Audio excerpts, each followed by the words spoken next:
Allen Company and Big Al will be at the I-80 Truckers Jamboree. See you there.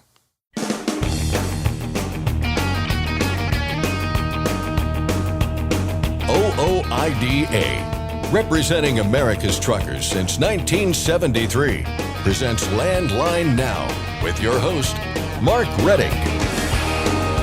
Truckers who are on their own authority have a lot of filings and a lot of paperwork they have to do every year, and that includes the so-called Biennial update. We'll bring you information about that, as well as electronic logging devices that are not IFTA compliant and concerns some truckers have with truck stops charging for parking by the hour, with Tom Crowley and Aaron Lynch of OOIDA's Compliance Department. The easy way might not always be the best way when it comes to truck insurance. Landline Now senior correspondent Ashley Blackford sits down with Trina Skywalker and Trista Roby of OOIDA's Truck Insurance Department to discuss having your own coverage versus the motor carriers. And finally, Washington State's governor has signed into law a $15.5 billion two-year transportation budget, one that includes both new and increased taxes and fees. Meanwhile, several states are tackling a legal issue that could have a big impact on truckers. Scott Thompson discusses both with our state legislative expert, Keith Goebel. But first, the news with Scott Thompson. Thanks, Mark. As lawmakers begin to draft the next highway bill, representatives of large carriers are pushing for the inclusion of provisions to increase truck weight limits, and the Coalition Against Bigger Trucks is pushing back. In a news release, the coalition announced that law enforcement and local government leaders from across the country will be in Washington, D.C. on Wednesday to tell Congress they don't want bigger and heavier trucks on their roads. The current truck weight limit is 80,000 pounds. In recent years, there have been efforts in Congress to increase that limit to 91,000 pounds. Limited analysis from a 2016 U.S. DOT study showed that crash risk increased by as little as 47% and as high as 400% when operating a six-axle truck at 91,000 or 97,000 pounds. Studies also show that increasing truck weights would cause damage to the nation's roads and bridges, leading to additional safety and economic concerns. The Owner-Operator Independent Drivers Association is one of the more than 20 organizations included in the Coalition Against Bigger Trucks. Earlier this year, OOIDA Executive Vice President Louis Pugh expressed his concerns in front of a House subcommittee. You'll hear a lot today about the need to increase size and weights as something that is good for trucking. Make no mistake, these proposals are losers for truckers and highway safety. I want to especially caution new members of the committee about supporting these controversial increases. One vote to increase today's limits will have every group that wants a special treatment expecting you to support their specific carve-out for the rest of your tenure. OOIDA plans to oppose any individual bills to increase truck size and weight, as well as attempts to get provisions added to the next highway bill. Diesel prices continue to slide. The Energy Information Administration reports that last week's national average dipped to $3.45, down more than 3.5 cents compared to the previous week. Of the 10 regions on the survey, just 2 saw prices increase, but ever so slightly. The biggest declines, meanwhile, were in the lower Atlantic, Midwest, and California regions, where prices dipped at least 4 cents each, respectively. On the daily side of things, ProMiles.com had the national average on Tuesday morning at $3.46 a gallon, down 3 cents compared with the same day last week.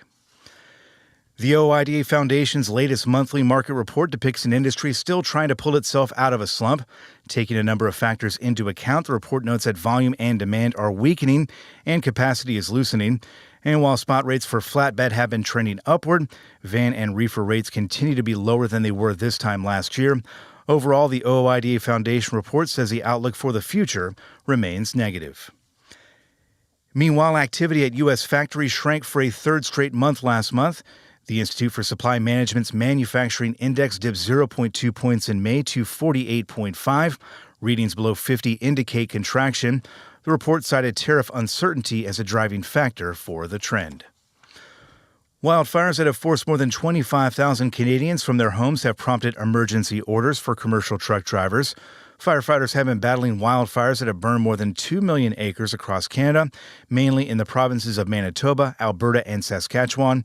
Commercial vehicle drivers providing direct assistance to the emergency relief efforts are being granted an hours of service exemption through June 30th. A trucking-related bill just picked up another supporter. Congressman Scott Franklin of Florida is the third co-sponsor of the Staged Accident Fraud Prevention Act in the House. The bill aims to address schemes involving vehicles intentionally getting into wrecks with tractor-trailers in an attempt to collect damages. Those caught doing that would face federal charges under the terms of the bill, which the Owner-Operator Independent Drivers Association supports. OID Executive Vice President Louis Pugh said staged accidents are not victimless crimes. They're calculated, premeditated assaults that endanger lives, destroy livelihoods, and compromise highway safety. Utah officials are promoting a program that teaches people how to drive safely around semis. It's called the Truck Smart campaign. The Utah DOT says 45 people were killed in crashes involving commercial vehicles last year, and in 75% of crashes like that, the passenger vehicle driver is at fault. The Truck Smart campaign reminds passenger vehicle drivers of two main practices when merging and driving around large trucks to avoid blind spots. When passing or driving near a semi, drivers should look for the truck driver's face in their mirrors.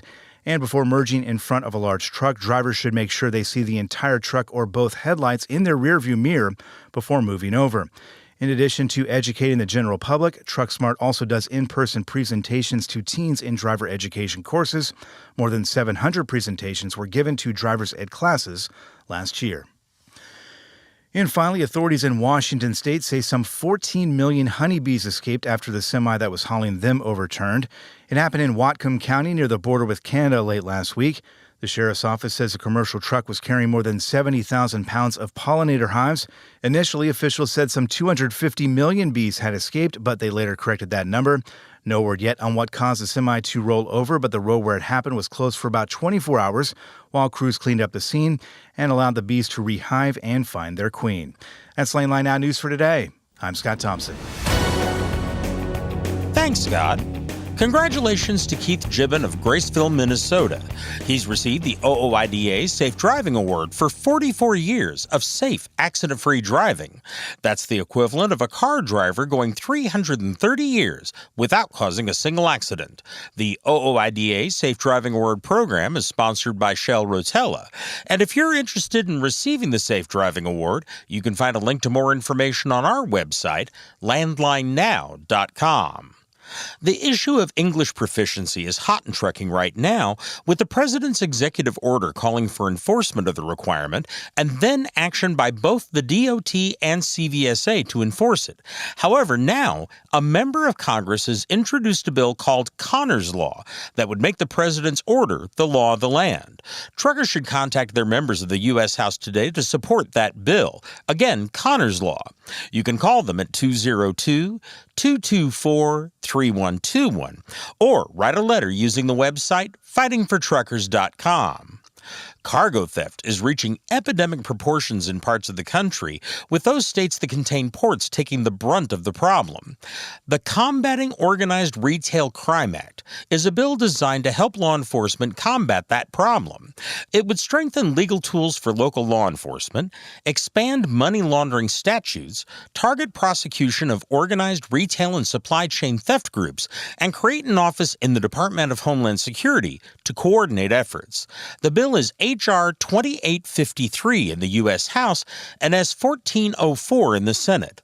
Again, call your members of Congress at the U.S. Capitol switchboard at 202-224-3121 or write a letter using the website fightingfortruckers.com.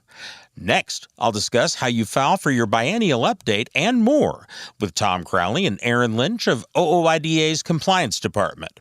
Ashley Blackford covers why to have your own insurance coverage instead of the carrier's with Trina Skywalker and Trista Roby of OOIDA's Truck Insurance Department. And Scott Thompson finds out what Washington State will spend on roads from our state legislative expert, Keith Goebel. I'm Mark Reddick, and this is Landline Now. Penske is the trusted source for quality used trucks. Whether you search our website, call our sales staff, or bid at our online auction, you are sure to find the right used truck for your business.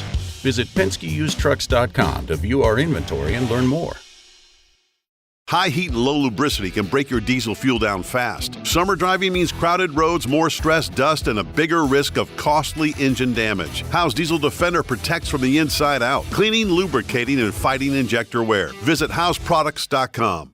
With rising costs affecting everyone, switching to a genuine Vibertech TVD viscous damper can help you avoid expensive repairs and downtime. Save money and keep your truck running smooth with Vibertech TVD. Recommended replacement at 500,000 miles or 15,000 hours. Landline Now, welcome back. Truckers who are on their own authority have a lot of filings that they have to do every single year. Here with information about one of those, as well as some other topics, are Tom Crowley and Aaron Lynch of OOIDA's Compliance Department. Guys, thanks for joining me. Thanks for having us, Mark. Thanks as always, Mark. Glad to be here. Glad to have you here because this is one of those that I think gets mixed up so often. Some call it the biennial update, some call it the MCS 150. Can you explain what this thing is and why people have to do it? Well, the MCS 150 or biannual update, it could be either, is what the FMCSA requires you to do biannually, every 2 years. Update the amount of trucks you have, the equipment, your address, anything that has changed from the previous 2 years, anything that's different. Get that in there, do that update. And this is also the contention of a lot of misinformation out there, a lot of scams. I mean, I know people get constant emails and texts from different entities saying, "Hey, your annual buy update needs to be done. You fines $10,000 a day," because we get calls about this all the time. You know, that's these people out there that want to charge you $2.99 to do something you can do yourself for free. Yeah, not $2.99, but $299. And that's some of the cheaper ones. Yeah. I know. I've seen them as high as $500. I know. And of course we do it too. Our permits and licensing department can help you do that. You can also, do it for free. But a lot of the sources of scams right now are these emails or texts specifically geared towards a biannual update because they know everyone needs one and it's always going to come back around. And a lot of times it's not that you don't actually need it, it's that they want to overcharge you something that you could do for significantly less, or like I kind of alluded to, or for free sometimes if you do it on your own. And it is best that you learn eventually how to do it on your own, just for the simple fact that you're trying to run a business. All the money that you got to fork over for this, that, and the third, it cuts into your profit margins. And it's also important to note the DOT number is what matters. That tells you when you actually have to file it. It goes by the last 2 digits of your DOT number. The last digit is going to represent the month. The second to last digit is going to represent the actual year, which is going to be an even or an odd number, which indicates even or odd year. So, for example, if your update ends in DOT number ends in 1-2, then it's going to be February of odd years. If it's 2-2, then it's going to be February of an even year. So that's important to note. And you can update that more often, but you must update it during the month and the year that is specified. Because you can update it, 6 months from now, and it still is required during that month and that year that per your DOT number. You have that month's window to actually do it where it actually counts. They don't care if you update it 500 times this year, but you have to do it within that window. Otherwise, it doesn't count. And there are fines associated with that. If you don't do that, it can be up to $10,000. I think that's what the cap is, or $1,000 a day is what they say, or deactivation of your DOT number.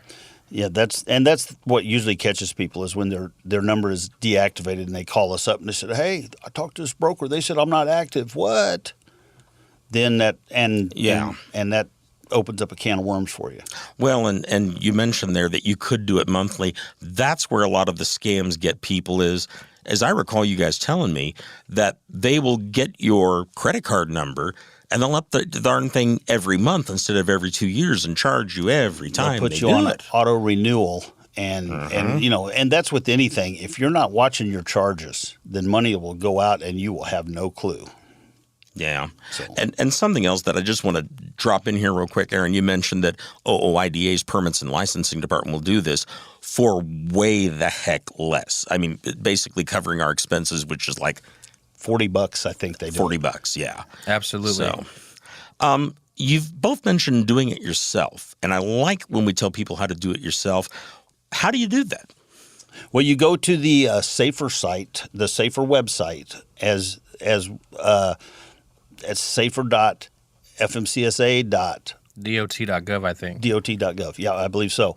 And you can go there, and it's right on there. It says at the top of the page to update your MCS 150. And hold on one second, Tom. It needs to be .gov. All these scams are anything but. Yeah. Mm-hmm. And if it doesn't say .gov, it's not a government site. Make sure you go there, because if you enter your information on one of these scam or lookalike sites, they will have your information, and they will steal your ID, and they will go book loads and steal product and all kinds of stuff under your name. It's sad that you have to pay that much attention to a website, but you do. If you don't, you will get caught.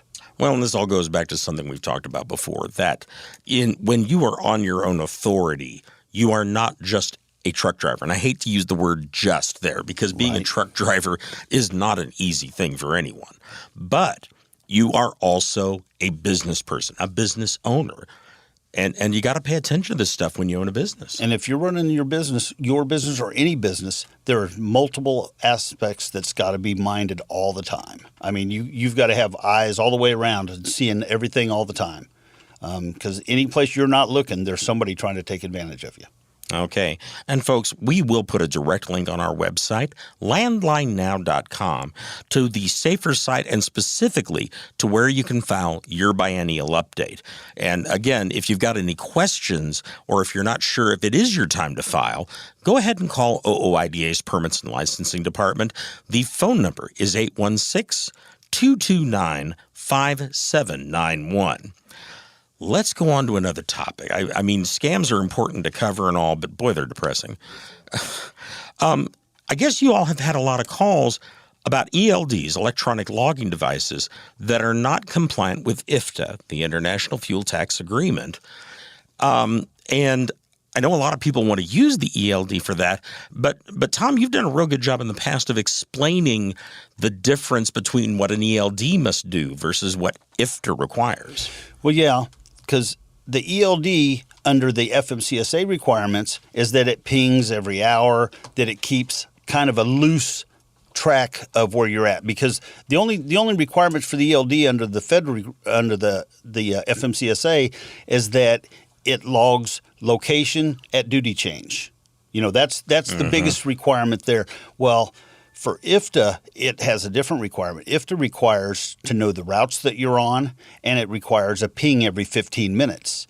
If you're on personal conveyance, it gets even looser as far as the Fed's requirements are. It doesn't keep exact location on you. But that being the thing, IFTA still requires a ping every 15 minutes, the routes that you're on, and the exact location, and the miles within each state. So if your ELD is not keeping those things totally 100% accurate, if you get called for an audit, you're going to have a bad day. Well, and those are just things that you have to either look into the contract or ask questions when you're in negotiations. You got to remember, there's over 1,000 ELD providers out there, and they all self-certify. Now, we all know there's a lot of popular ones. I mean, we know the names a lot more so than others, and it looks like they've been doing a little bit of a better job of taking some of these off the registry. I think they just did another 8 a couple weeks ago. But you just got to be diligent in what you're looking for, and not only when you're comparing prices, but if you're trying to be solely reliant on IFTA, I think you're selling yourself short. The best methodology for IFTA is still pencil and paper. Writing down your miles as you cross state lines, keeping track of your routes. I did that for many, many years, and now I talk to some people and are like, well, you want me to write that down? How am I going to keep track of that?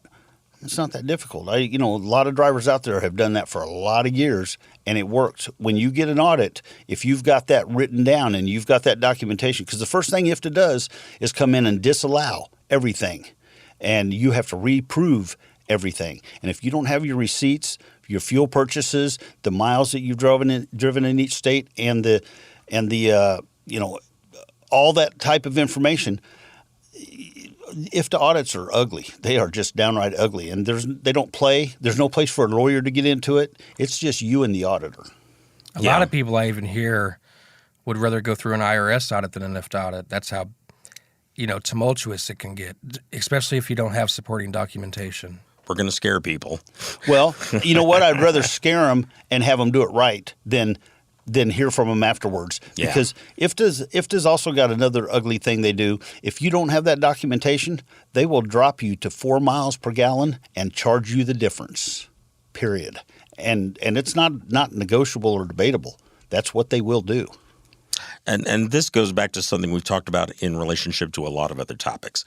A lot of running your own trucking company, a lot of being on your own authority is about record keeping, paperwork, organization. You've got to have a way to organize your basic receipts as well as any other types of documents you have. If you're not, they're going to get you. Yeah. I mean, because there's a bunch of aspects where you must have that documentation. For your vehicle maintenance, you've got to keep your documentation that shows you keep that vehicle up. And all those things, running a business it's like a octopus with many different arms. They've got to be coordinated. You've got to be looking at every aspect, whether it's receipts, the paperwork, the filings, as all the stuff that we talk about on the show all the time, Mark. Every bit of it. There's not one thing that's more important than the other. It's all important. Yeah, absolutely. And you don't want to get on the bad side of anyone whose job title includes the word auditor. Yes. No, that's a bad day. Yeah, and ELDs maybe in a couple of years will do a lot better job, and maybe that we are talking about where there's IFTA compliance across the board in a multitude of ELDs, but that's just not the case right now. Yeah. Well, and we've talked before, but this also goes back to the self-certification of these devices and the fact that you can't go and find a such and such certified ELD. There is no such thing here. No. And that's where that's been the basis of a lot of issues, because the ELDs would say, oh, yeah, we do this, we do that, we do the other. But it's just them that says that. There is no third-party confirmation. Except in Canada. Except in Canada, which is crazy how that worked out. Well, yeah. I'm not recommending anybody go rush out and buy a Canadian ELD, but, But the ones that Canada does list on their site do have a third-party certification that says they work. And I have not seen any of those get kicked off. Okay. No, I haven't either. Well, we got a little bit of time, just a little over a minute and a half. And I did want to ask you guys, apparently you've been having a lot of members complain about truck stops charging for parking per hour. What specifically have you heard about this? We get a lot of folks calling up saying, hey, I just got to the truck stop and they got a whole bunch of empty spots, but they're all pay spots. I don't want to pay, well, real estate is expensive. These truck stops have figured out that they can make revenue off of their parking spots. For many years it was, there's a spot, it's yours, park there. And then, there's some places in California that I've been to that back in the late 90s, early 2000s was you had to buy 50 gallons of fuel to be able to park in their lot. Okay, I mean, I can even dig that. But now it's not, they don't care if you filled up. They're going to charge you for a spot. And like I say, real estate is expensive. And at the end of the day, they're a business. And, if they can make $1, then absolutely, why not? That's just what people are going to have to come to the realization that it seems more and more like the Fed's not keeping up with free truck parking. So all these other entities are stepping in and creating this space, and it's not free. It's paid to park. Okay. Well, guys, we've run out of time, but I want to thank you very much for all the information, and we'll have you back on sometime soon. Thanks, Mark. Thanks as always, Mark. I've been talking with Aaron Lynch and Tom Crowley of OOIDA's Compliance Department. We'll be back in just a moment. I'm Mark Rettig, and this is Landline Now. At Truck Stop, we've built a better load board for carriers like you. Sign up today and access over 600,000 loads on the most trusted online load board. Learn why the best in the business rely on Truck Stop to make more money and start driving your profit today. Are you tired of the IRS following you around like a dark cloud? Call 888-557-4020 and get your life back. Firestone's FD694 drive tire for long haul and regional applications now delivers 126,000 more removal miles than the Yokohama TY517 MC2. Contact your Firestone commercial dealer to learn more.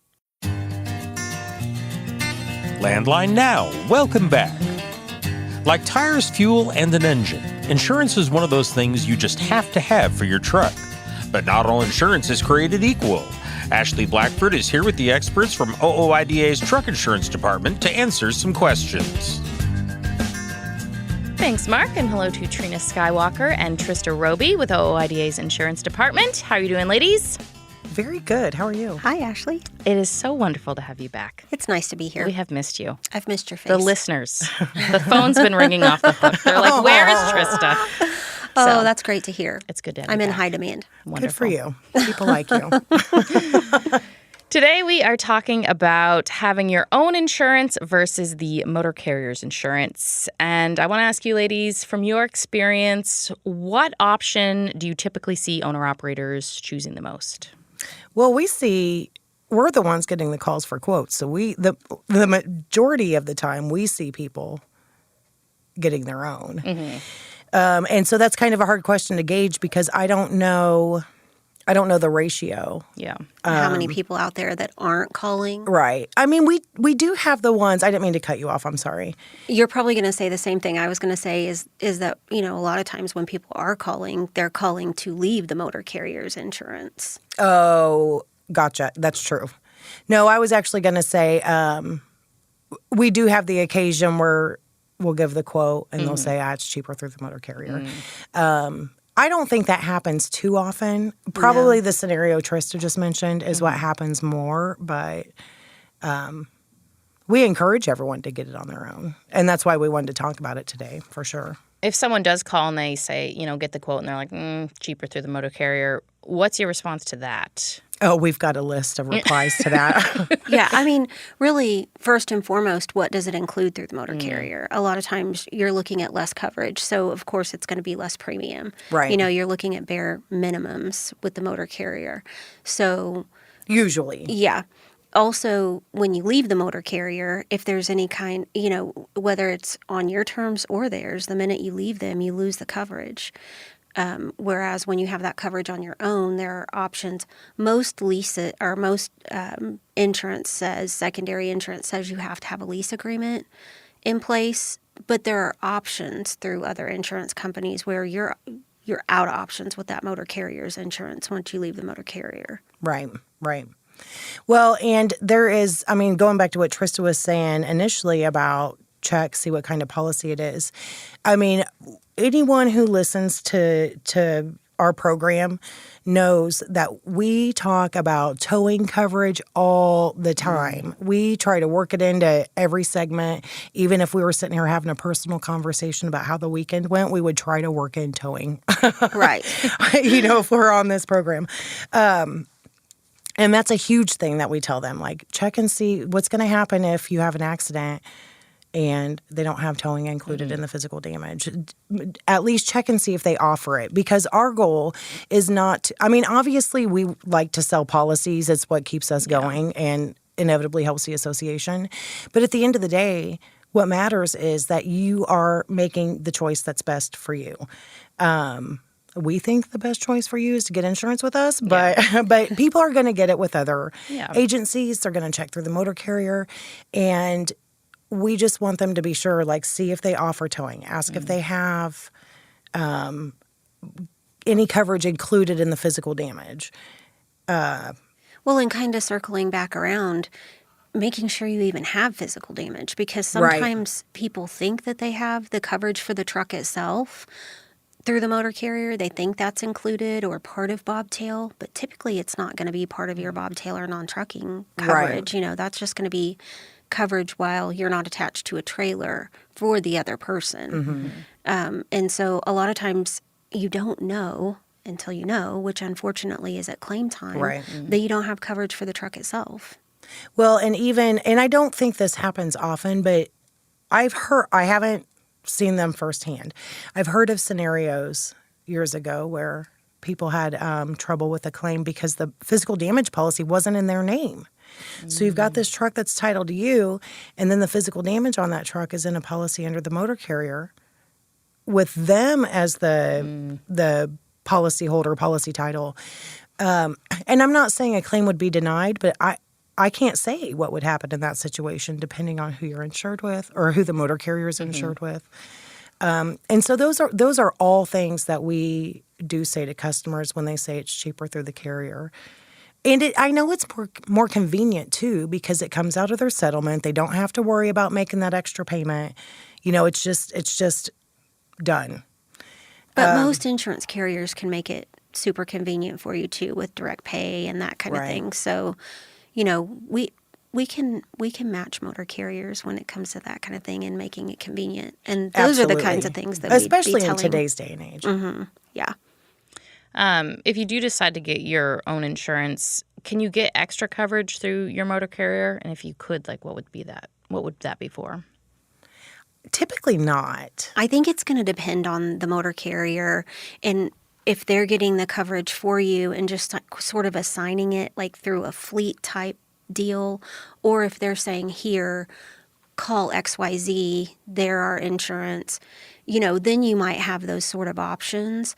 But I think a lot of times it's just, sort of the bare minimums, and you're not going to have the option to have things like breakdown or gap insurance or, again, towing and cleanup. So, that's one of the best reasons to think about getting it on your own. Right. Well, and usually, no matter who you're insured with, you are not able to get any kind of extras as a standalone. So if you have your physical damage through your motor carrier, typically you're not going to be able to call us and say, hey, I want the roadside towing and rental coverage. You could get maybe passenger accident coverage or bobtail liability. You can split it up that way. But conversely, if you have the physical damage with us, you're not going to be able to get the extras through the motor carrier, most likely. I would only imagine that whoever they're insured with is going to have the same policy. Yeah, because it's just sort of an endorsement onto the physical damage coverage. So the physical damage coverage is required. Now, you mentioned, some people just opt for the motor carrier's insurance because it's more convenient. Obviously, I think we encourage people to call around and get a quote. How long does that take to call? I'm sure it's different for everybody, but if somebody's calling and, we encourage them, obviously, to find out a quote, what would that be time-wise? A call to us is probably, for those kind of coverages, is probably going to be 5 to 10 minutes to get a quote. And you're right. I can't say what it is through others. I worked in truck insurance a little bit outside of here, and many, many years ago, before things were, as digital and everything as they are now. And it did take longer because applications were sent to other insurance companies and then rates were given back, maybe in the matter of days. I don't know that it's like that now outside of here, but I do know that, that we can give you a quote quickly. Right. Yeah. And some of that, too, there's so many variables with that. Sometimes it depends on the agent you're speaking with. Sometimes it depends on, because I will say we've noticed with other coverages, not necessarily the physical damage, but with other coverages, we have noticed where another insurance company can give you a quote very quickly. And so people will initially seem a little frustrated that our process takes us just a hair longer.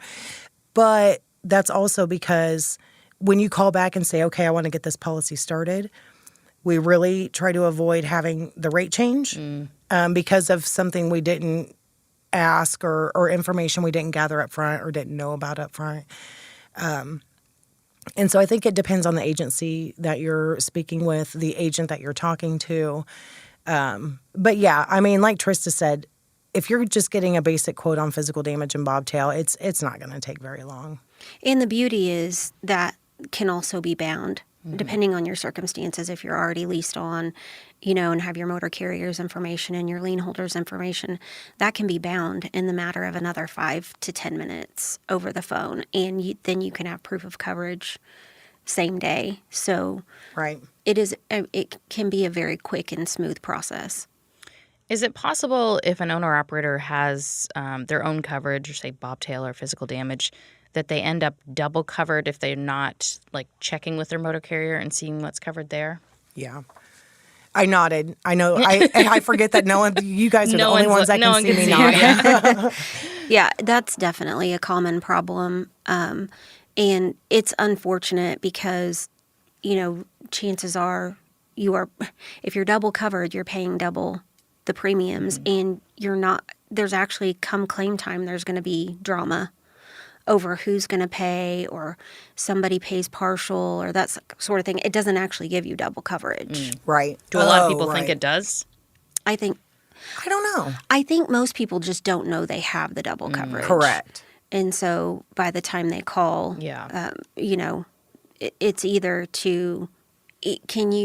can you verify I have this through the motor carrier, I have it with you guys too, and then deciding which one they're actually going to stick with. Right. Well, and usually that conversation comes up because we're advising them. I don't think I personally have not had a phone call where someone's like, oh yeah, both you guys will pay, right? It's just something they tell us, like, oh, I found out I'm covered through the motor carrier, and we're immediately like, okay, only one company is going to pay. And honestly, if you're double covered, I think this is what Trista was just saying too. They're gonna argue over who's paying. Who has to? Right? Is it 50% from each one? It is unnecessary drama. Yeah, and nobody paying wants that. double. So right. Oh yeah, you're paying double, and you're not going to get paid double. I mean, it's a horrible waste of money. Do owner-operators have the right to ask for a breakdown if they are getting their insurance through the motor carrier to see, it's coming out of their settlement, so that can they ask, like, well, what are you paying for insurance, like, just to make sure that it is fair, honest? I think it's reasonable to ask. I mean, I've advised customers in the past when they've had concern. Yeah. Like, ask them to see, some documentation. Yeah. If someone were to call in and ask, like, if you guys would take a look at a motor carrier's insurance policy to see, like, how it would compare to getting their own, is that something you guys will do, or? It just kind of depends on how it's broken down. Clearly, it's going to be really hard to compare, like, hundreds of pages of, like, policy wording. But if they sent us, a certificate of insurance, for example, and it only shows bobtail, and they think they've had physical damage this whole time, my first question would be, is this the only coverage you have through them? Right. Is this all the proof of insurance they gave you? Because if that's the case, you only have bobtail coverage, and you don't have coverage for your truck itself. Right.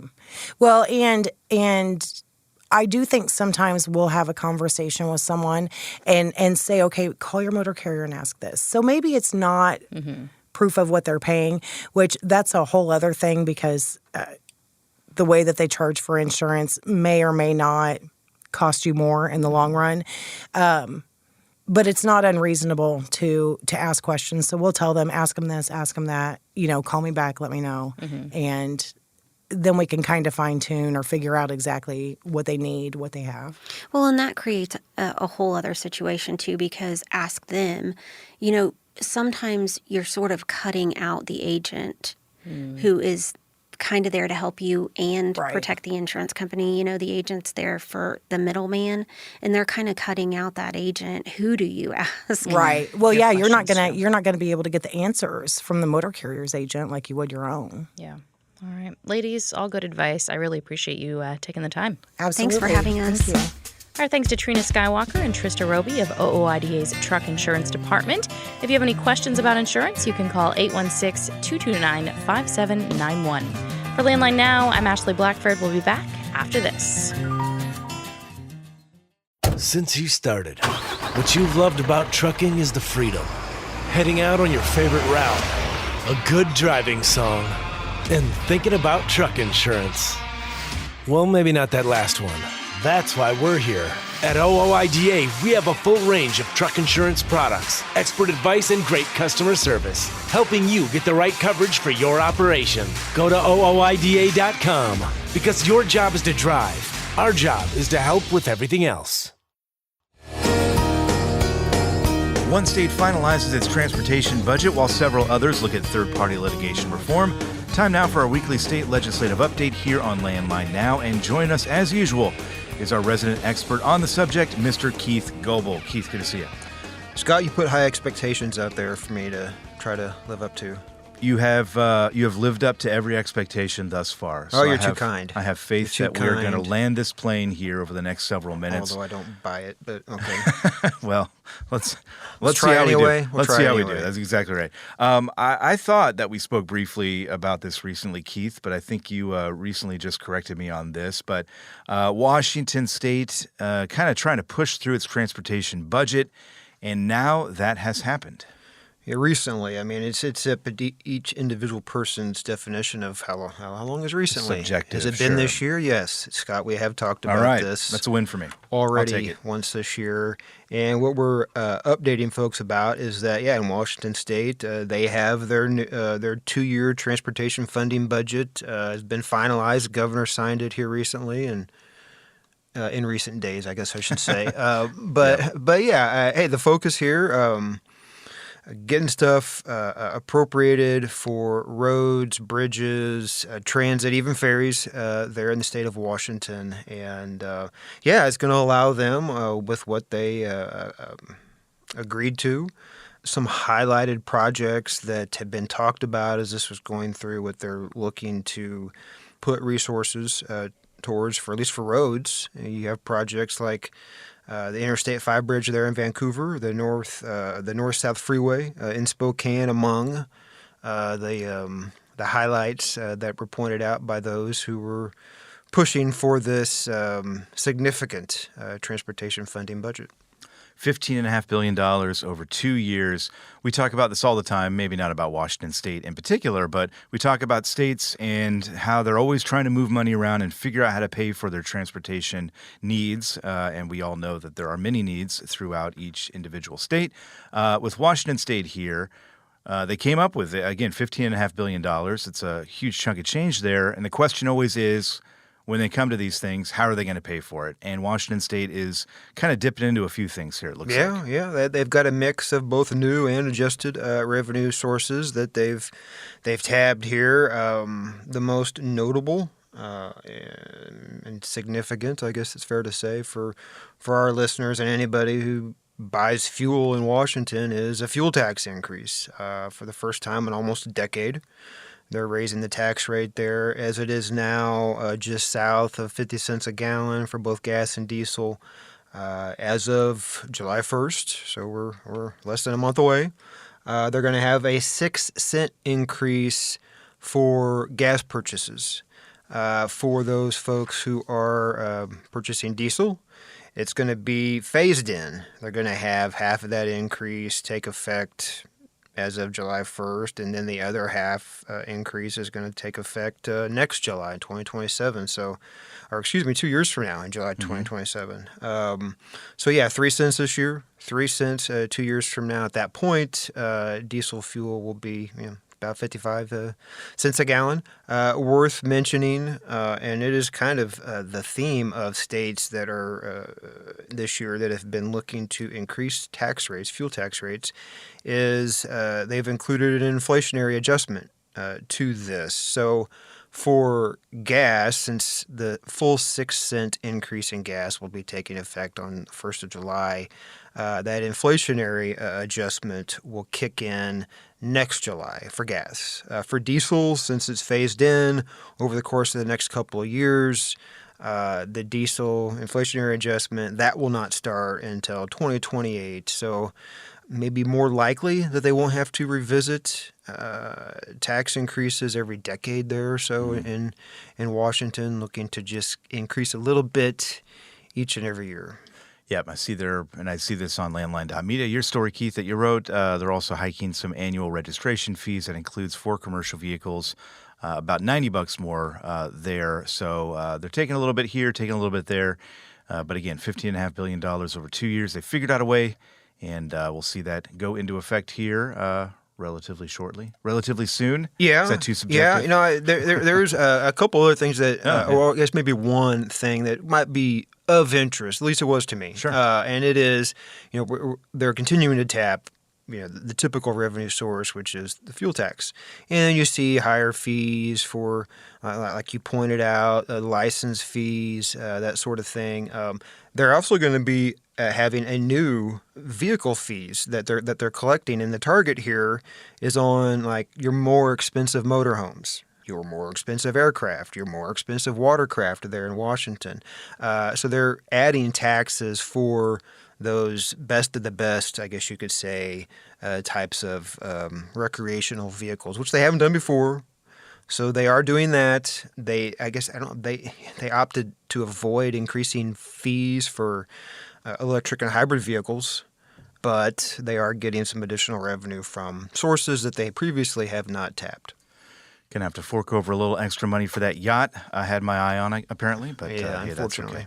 That's okay. Let's move on here to talk about third-party litigation reform. We've seen more and more states in recent months kind of take up this issue, and we've got a few doing that just right now. Before we dive into what these states are doing or what they're talking about doing, let's talk about what third-party litigation reform is. For those who may not, be up on the legalese there, and I think in particular how truck drivers factor in.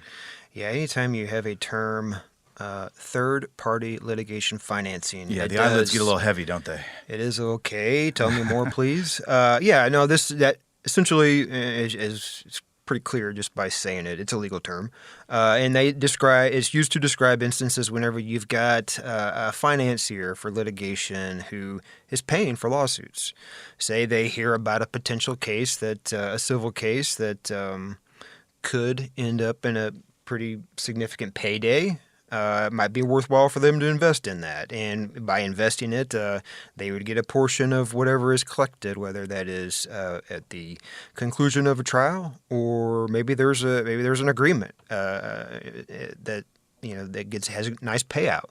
One of the points that was made here recently by an Oklahoma state lawmaker was there are some instances where you have a company who maybe has a competitor, and there's a lawsuit. There's a civil lawsuit against that competitor.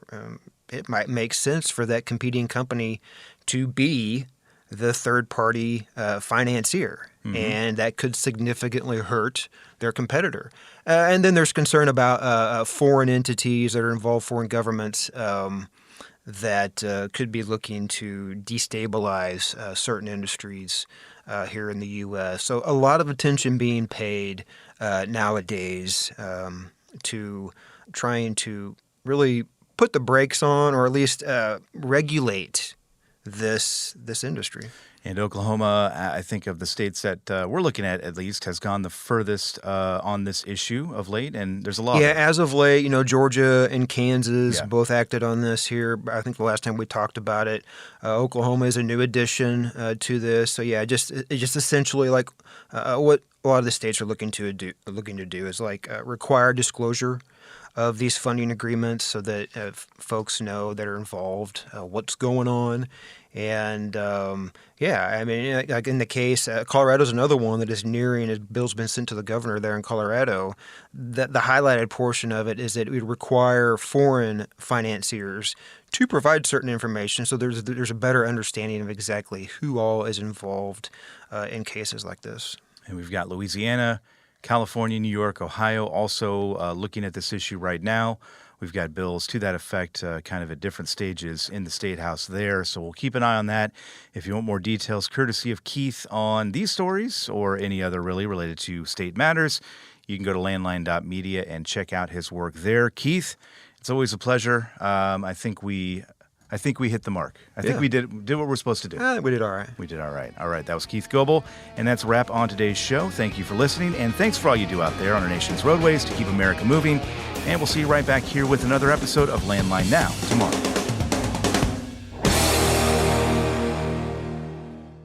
Thanks for listening. Be sure to like and subscribe. If you want more content, go to landline.media to get updated news, information, and archived editions of our show. Once again, that's landline.media. I'm a dad. A son. A husband. Wife. I'm a writer. Photographer. I farm. I'm a veteran. I love old cars. Fishing. My kids. Chrome. And I am a professional truck driver. And together we are OOIDA. OOIDA was founded by truckers to stand up and speak on behalf of truckers. We've done that by combining the individual voices of our members into a single, powerful voice.